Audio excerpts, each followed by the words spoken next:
আমি ভিক্ষা করে ফিরতেছিলেম গ্রামের পথে পথে, তুমি তখন চলেছিলে তোমার স্বর্ণরথে। অপূর্ব এক স্বপ্ন সম লাগতেছিল চক্ষে মম।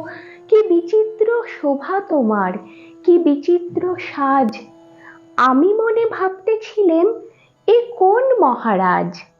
আজি শুভক্ষণে রাত পোহালো, ভেবেছিলেম তবে আজ আমারে দাঁড়ে দাঁড়ে ফিরতে নাহি হবে। বাহির হতে নাহি হতে কাহার দেখা পেলেম পথে, চলিতে রথ ধনধান্য ছড়াবে দুই ধারে। মুঠা মুঠা কুড়িয়ে নেব, নেব ভারে ভারে। দেখি সহসা রথ থেমে গেল আমার কাছে এসে।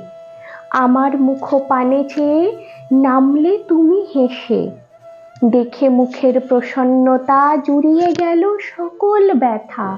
হেনকালে কিসের লাগি তুমি অকস্মাৎ আমায় কিছু দাও গো বলে বাড়িয়ে দিলে হাত। মরি একই কথা রাজাধিরাজ, আমায় দাও গো কিছু?